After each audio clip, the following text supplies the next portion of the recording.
Bienvenido, Guillermo. Muchas gracias, Gino. Un saludo para Edison Casañas, un saludo para todos los miembros de Teleradio y un saludo muy especial a todos aquellos que nos escuchan en este momento, que con gran esperanza salen a las calles a trabajar, a estudiar, aquel taxista que nos escucha en este instante y que con ilusión quiere que en el día le vaya bien para lograr un dinerito, llevarlo a la casa, comprar todos los alimentos, comprar aquellos útiles escolares que necesitan los hijos y todo lo que necesita la familia. A todos ellos un saludo de mi parte, con mucho cariño, con mucho afecto, para decirles: yo quiero trabajar para la prosperidad de la familia ecuatoriana. Por eso estoy aquí este día con ustedes. Un abrazo, Gino. Gracias, Guillermo. La situación del país es difícil. Los escenarios a mediano plazo son mucho más críticos todavía, porque se habla de que inclusive el petróleo podría bajar hasta 13, 15 dólares el barril del petróleo. Hemos escuchado disertaciones de algunos exministros de Finanzas y exmandatarios como Alberto Dajic. Hemos escuchado exministros de Finanzas hablar sobre supuestamente algunas de las recetas que necesitaría el Ecuador para más o menos equilibrar su difícil situación. Pero la otra pregunta es que frente a todo esto, siendo Guillermo Lasso un hombre exitoso, un hombre que luchando a través de los años ha logrado un bienestar, ¿por qué quiere realmente sacrificar su bien particular por el bien público? Porque yo quiero trabajar por la familia ecuatoriana, Gino, porque yo quiero demostrar que puedo presidir un gobierno que sea decente, que sea austero, que sea honesto, que trabaje por un objetivo: el bienestar y la prosperidad de la familia ecuatoriana. Muchos hablan hoy de crisis económica, del futuro impacto de una eventual erupción del Cotopaxi, del futuro impacto de una eventual presencia del fenómeno del Niño, casi que confirmada. Pero yo le quiero decir a los ecuatorianos que en la historia del país hemos vivido momentos muy duros, muy difíciles, inclusive más duros y más difíciles que los que se viven hoy. Siempre hemos salido adelante, siempre hay una manera de encontrar una salida, siempre. Por eso digo yo, hoy existe una manera de salir de la crisis. Y la fórmula no es la fórmula del pasado, el Fondo Monetario y la eliminación de los subsidios. No, esa no es una manera adecuada de enfrentar la crisis. Ya el pasado nos demostró que eso fracasó. Tampoco podemos continuar repitiendo los errores del presente. Una fórmula donde el Estado es todo, donde el Estado es eficiente cuando el precio del petróleo está en 100 y cuando baja a 40 nos dimos cuenta que el modelo correísta no funciona. Tenemos que dar un salto al futuro, un salto hacia la prosperidad de la familia ecuatoriana. Y eso es posible sin meterle la mano al bolsillo del ciudadano. Eso es posible sin ir al Fondo Monetario Internacional, que no es verdad, pues que da los créditos más baratos.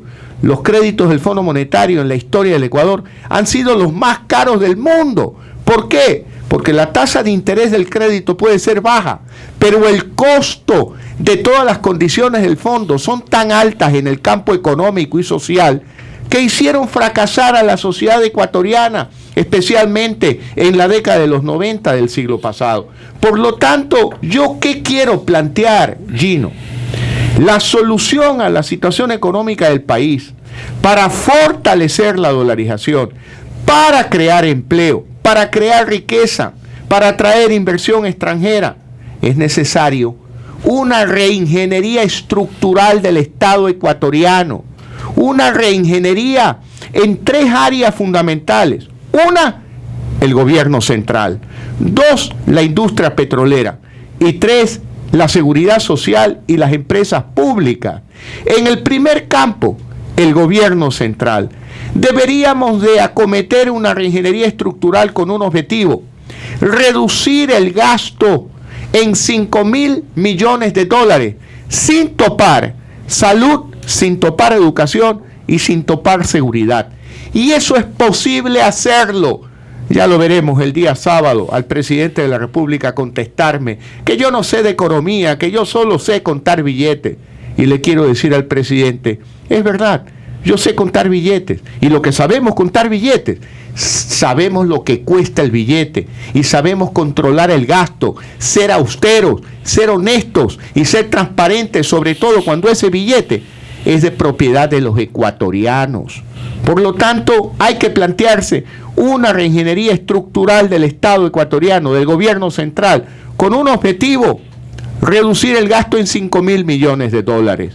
Y si usted quiere, luego seguiremos hablando del sector petrolero y también de las empresas públicas. Esto ha hecho relación, Guillermo, a algo que me parece importante dejarlo señalado, que el Ecuador ha sufrido crisis económica durante muchos años, desde la época de la fundación de la República, y hemos siempre sabido salir adelante. Pero hay una crisis que es endémica, atávica, que es la crisis moral, que desde la propia fundación del Estado se viene incluso robusteciendo y haciendo metástasis en la estructura del Estado. Frente a eso, ¿qué hacer?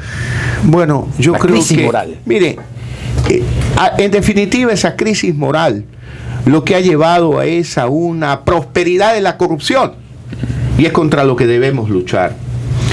Yo le voy a dar una primicia y le voy a contar que los asambleístas del movimiento Creo están trabajando en una propuesta de reforma al Código Penal, precisamente con el objetivo de lucha contra la corrupción. Ellos están trabajando, harán su presentación en las próximas semanas en Asamblea Nacional, y cuando ellos lo tengan listo, se hará pública esa propuesta, porque dentro de la reingeniería estructural del Estado, en los 3 niveles, gobierno central, industria petrolera y empresas del Estado y seguridad social, cruzan transversalmente el problema de la corrupción, y hay que luchar contra la corrupción para bajar el gasto público. En segundo lugar, hay que gastar menos, y un cuentabillete, como dice Correa, que soy yo, sabe y ha aprendido en la vida que de centavo en centavo usted logra un ahorro de $1, que de dólar en dólar usted logra un ahorro de $10, de un billetito de $10, y de 10 en 10 usted llega a 100, y de 100 en 100 a 1000, y de 1000 en 1000 a 1.000.000, y de millón en millón a miles de millones. Por ejemplo, elimine la sabatina, pues. Nadie se come el cuento que eso vale $23.000 a la semana. Elimínela. Además, por inservible, porque ahí, en sus sabatinas, presidente, usted se confunde. Habla como presidente, habla como jefe de su partido y habla como ciudadano común y corriente. Y su obligación de rendir cuentas es hablar solo en su calidad de presidente de la República, no como jefe de su partido ni como persona natural. Sus sentimientos personales guárdeselos para su familia, para cuando llegue a su casa, pero no se explaye en contra de los ecuatorianos a los que usted quiere insultar cada sábado solo porque nos atrevemos a pensar distinto a usted. En segundo lugar, venda los 2 aviones presidenciales. Un país pobre, con dignidad, tiene un presidente que viaja en aviones de línea. No nos vengan con el cuento de la seguridad. Nadie quiere matar al presidente de la República ni envenenarlo. Este es un país pacífico. Bien puede viajar usted en Iberia, en LAN, en cualquier otra aerolínea cuando viaja a Europa o cuando viaja a los Estados Unidos. No tiene por qué ir con esos lujos que el Ecuador el día de hoy no se los puede financiar. Guillermo, ¿qué pasa con el tema inmobiliario? Hay que vender todos los autos de los altos funcionarios del gobierno. Que vayan en taxi, que vayan en bus, que vayan en bicicleta, que no pierdan el contacto con el pueblo ecuatoriano, que hoy han perdido tanto el contacto que ignoran a la familia ecuatoriana. Se puede ahorrar en tanta publicidad del gobierno. En lugar de contar que han hecho una escuela del milenio, coja todo el dinero de la publicidad y haga otra escuela del milenio. La mejor publicidad es la que refleja la realidad. Se pasan hablando de las escuelas del milenio, que es un buen proyecto, que a mí me gusta, que el día que yo sea presidente del Ecuador lo voy a continuar, pero no construyendo 100. Hay que construir miles de escuelas del milenio. Pero vaya usted, recorre el Ecuador como yo lo recorro, en Tena, en Puyo, en Zapotillo, en Santana de Vuelta Larga, en Manabí. No hay escuelas del milenio. Ahí solo las ven en la televisión por la publicidad del gobierno. Hay que ahorrar $5.000 millones, primero luchando contra la corrupción, Segundo, evitando malgastar dinero público. Tercero, priorizando el gasto para no tocar salud ni educación. Vea lo que ha pasado en el año 2014, de enero a agosto. De enero a agosto, el ajuste por la caída del precio del petróleo solo viene dado por la eliminación del aporte del gobierno a las jubilaciones de los trabajadores, la reducción del monto en pagos del bono de desarrollo humano y cerca de 1.000 millones en menores inversiones. En cuanto al gasto corriente de sueldos y salarios, ha crecido en cerca del 6,4% de lo que se gastó el año pasado. Ha crecido en aproximadamente 300 millones de dólares y más, como si el petróleo seguiría en $100 el barril. El gobierno sigue gastando. Para él no ha llegado la crisis. Para la familia ecuatoriana ya llegó la crisis. Gastan en bienes y servicios 4,5% más de lo que gastaron de enero a agosto del 2014. Por lo tanto, queda claro que para el gobierno el ajuste es hacia el pueblo y a los ciudadanos. Ellos no están en crisis. Ellos no están en crisis. No puede ser posible. Tenemos que exigir que el gobierno haga una reingeniería estructural del Estado, Gino. Allí hay en inmobiliaria decenas, centenas de millones de dólares en bienes incautados, que nunca se ha dado una auditoría con todo respeto, Gino. Con todo respeto. El problema no está ahí. Vamos hablando de prioridades. La industria petrolera ecuatoriana ha dejado de ser aquella industria que provee de divisas a la economía ecuatoriana. Ahora se habla hasta de importar petróleo. Imagínense semejante barbaridad. Necesitamos hacer una reingeniería estructural de la industria petrolera para que vuelva a ser aquella proveedora de dólares a la economía ecuatoriana. Ahora la industria petrolera demanda casi 2.000 millones de dólares al año de los recursos de la economía ecuatoriana. ¿Para qué? Para pagar los contratos de servicios de las empresas privadas. Y claro, ¿qué resulta? Que por ahí aparece alguien del pasado cuya voz viene y nos dice: eliminen los subsidios.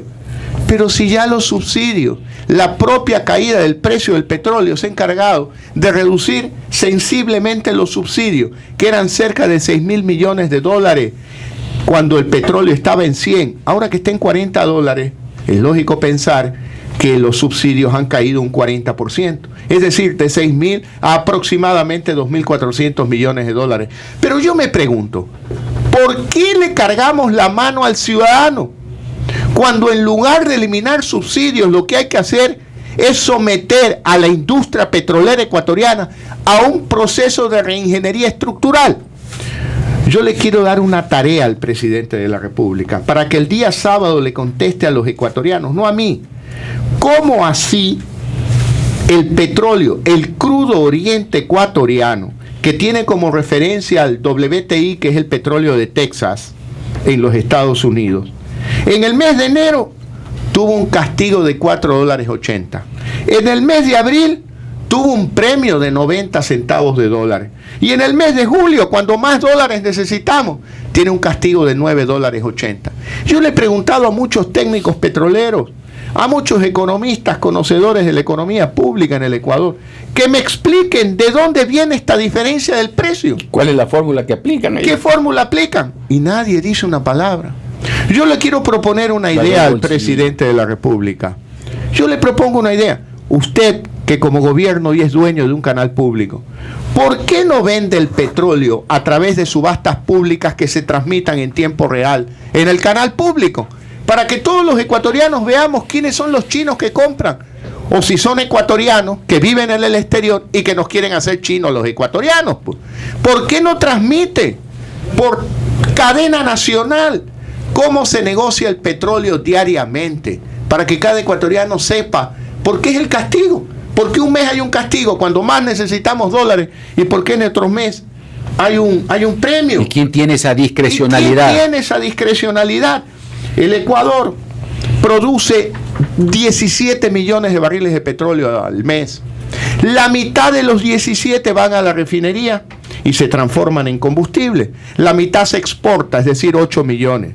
8 millones por $10 de castigo. Estamos hablando de 80 millones de dólares. 80 millones de dólares. Y por ahí aparece una voz del pasado que dice, no, elimine los subsidios. No, señor, lo que hay que eliminar es esta discrecionalidad que el gobierno tiene para fijar el precio del petróleo. 80 millones de dólares en el mes de julio.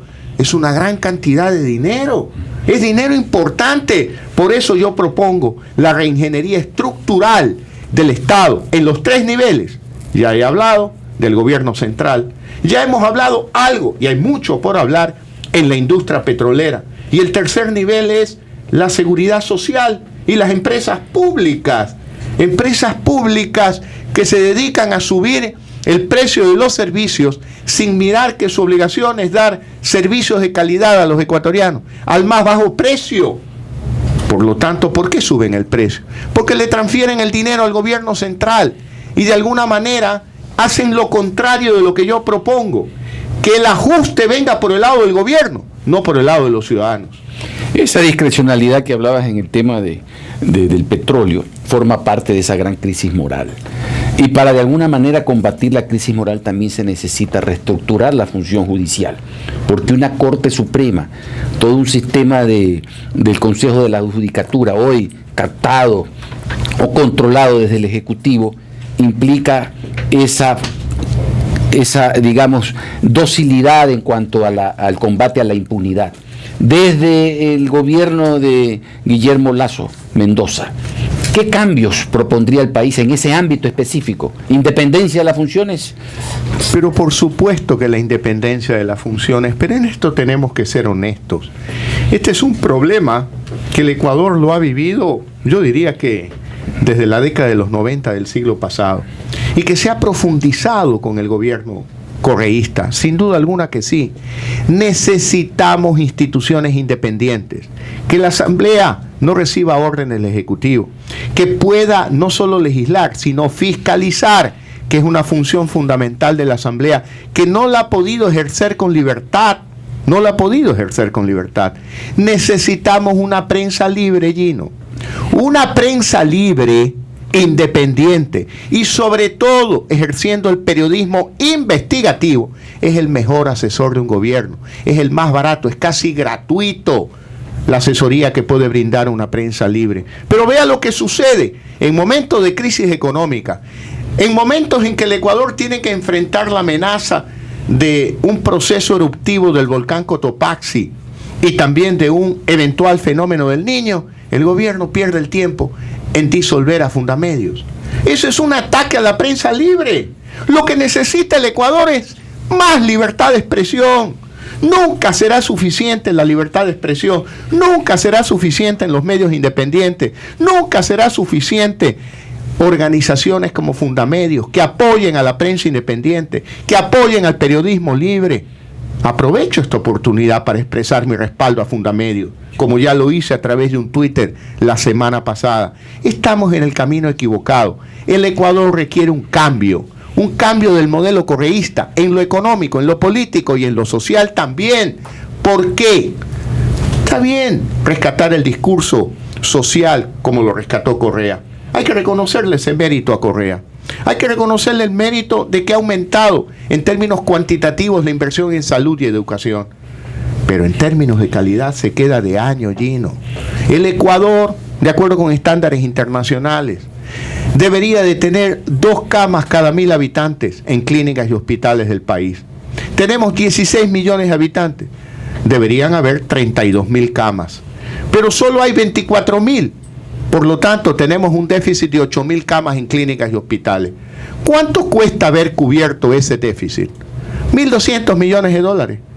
Pero el presidente Correa, en lugar de concentrarse en su discurso de inversión social, se fue a desperdiciar esos 1.200 millones de dólares en la refinería del Pacífico, donde no hay refinería, sino lo que hay es un terreno niveladito, donde han malgastado 1.200 millones de dólares. ¿Yo qué hubiera hecho, Gino? Esos 1.200 millones de dólares me hubiera dedicado a sembrar nuevas clínicas y hospitales por todos los cantones pequeños del Ecuador, allá en Salitre, en Santa Lucía, donde no hay adecuados servicios médicos. Me gustaría haber terminado el hospital de especialidades de Portoviejo, haber construido un nuevo hospital en La Tacunga, no ampliar el único hospital del IES en la zona de riesgo del volcán Cotopaxi. Hubiera hecho en una zona segura un nuevo hospital. Pero claro, Correa le gusta perder el tiempo. Quiere perennizarse en el poder y le da más tiempo a las enmiendas y al proceso de enmiendas que a preocuparse de la salud de los ecuatorianos. Decía ayer Gabriela Rivadeneira y un grupo de funcionarios de la Revolución Ciudadana que a ellos les rompe el corazón ver tanta inequidad y que eso es lo que la derecha no quiere aceptar. Mire, Gino, ese es un discurso pasado de moda. Esos son los socialistas trasnochados, que tienen un solo objetivo: perennizarse en el poder. Hablemos de igualdad, pues. Si igualdad buscan, ¿por qué no somos todos presidentes de la Asamblea? Y todos en el Ecuador dejamos de trabajar y ganamos como el presidente de la Asamblea. Me pregunto, cuando eso pase, ¿de dónde va a salir el dinero para pagar los sueldos de todos los 16 millones de ecuatorianos que seremos presidentes de la Asamblea? ¿Por qué la señora Gabriela Rivadeneira quiere ser la presidenta de la Asamblea y no se preocupa de que mi amiga Lorenza, de 40 años de edad, abandonada por su esposo, a cargo de 3 niños, que vive en Bastión Popular, en una pequeña casita, pequeña, de piso de tabla, de paredes de caña, de techo de zinc, donde no hay muebles sino una sola cama general, donde duerme Lorenzo y sus 3 pequeños? En la casa de Lorenza solo hay una cocineta de gas con 4 hornillas, no hay horno, tiene una bombona de gas, no hay baño, porque Lorenza tiene que ir a prestar el baño en el barrio, que más que baño es una letrina. Lorenza, ¿de qué vive? De un cachuelo, de apenas 50, 40, 60 dólares al mes, de nada más. De ello tiene que preocuparse la señora Rivadeneira, porque como Lorenza, hay más de cientos de miles de Lorenzas en el Ecuador que no tienen trabajo, y yo le voy a decir, Gino, por eso estoy en política, porque yo quiero trabajar por Lorenza, por las Lorenzas del Ecuador y por todos aquellos niños que son hijos de las Lorenzas del Ecuador, que no tienen oportunidades. Recién la señora Rivadeneira se preocupa de la equidad, cuando ella lo que ha logrado para sí es un gran cargo público. Ahora vive en los valles de Quito, ahora se compró una casa de lujo, ahora aquella que decía que los ricos coman mierda, ahora le encanta comer mierda a ella, que es rica y dejó de ser pobre, pero no se preocupa de Lorenza, a la cual algunos economistas dicen, eliminen los subsidios. Imagínense a Lorenza, una pobre mujer, que le cuesta una bombona de gas en su casa $2.50, nada más que $2.50. Imagínense que a Lorenza le digan, ahora te va a costar $15 o $20 la bombona de gas. Esa es una mala noticia para Lorenza. Vea, Gino, yo no soy socialista y no hay que ser socialista para ser humanista. Solidario. A mí me preocupa el ser humano y no me vengan a decir que solo el socialista puede tomar una viejita en el cruce de una calle para ayudarla a cruzar en medio del tráfico, mientras la señora Rivadeneira disfruta de sus lujos. Lorenza, que nos escucha en este momento, no sabe qué hacer para llevar alimentos a su casa y alimentar a sus 3 pequeños hijos. Señora Rivadeneira, lo que Lorenza quiere es un empleo, y lo que usted y su gobierno hace es ahuyentar la inversión local e internacional y evitar la creación de empleo y oportunidades para las Lorenzas del Ecuador. Hay un gran filón dentro de la economía ecuatoriana que ha sido marginada, al menos en este gobierno de la Revolución Ciudadana, que es el sector agropecuario. ¿Cuál es el énfasis que Guillermo Lasso tiene en este sector, o para este sector? Mire, el sector agropecuario es el sector que más genera empleo para la sociedad ecuatoriana. Y a pesar de aquello, es el más abandonado, casi por todos los gobiernos, de manera especial por este. Vaya y converse con los agricultores. Tiene problemas, uno, del impuesto a la tierra agrícola, que tienen que pagar un valor fijo por cada hectárea, gane o no gane. Eso es un absurdo, pues. Segundo, tienen problemas de seguridad en el campo. Los delincuentes pueden portar armas, pero el padre de familia, agricultor, ganadero, él no puede portar armas. Tercero, los insumos suben. suben y suben y suben de precio. Sin embargo, el precio de venta del producto agrícola se mantiene fijo. Y el gran beneficiario son los intermediarios. Y ese es un problema antiguo en el Ecuador. Pero Correa ha gobernado ya 9 años y no ha sido capaz de plantear una solución. Porque el que se lleva, por ejemplo, la utilidad de la producción de leche no es el ganadero, es el comerciante. Aquel que no arriesga nada, que cuando el mercado está arriba, paga lo que tiene que pagar y vende a las industrias a un precio más alto. Cuando el mercado está bajo, paga lo que tiene que pagar y le vende con un margen fijo a las industrias. Él siempre gana, el ganadero siempre pierde. Hay que trabajar para dar crédito. Por ejemplo, en lugar de haber malgastado esos 1.200 millones en la refinería del Aromo, yo los hubiera utilizado en capitalizar el Banco de Fomento y dar crédito a largo plazo, a bajas tasas de interés al sector agropecuario. Ellos producirían empleo y oportunidades. ¿Qué ha producido aquel terreno del Aromo en Manabí? Maleza. De ahí no van a hacer nada.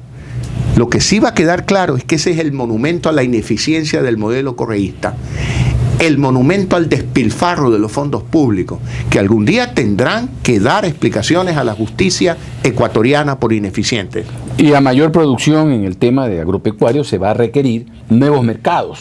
Y en eso el Ecuador tendrá que buscar una ventana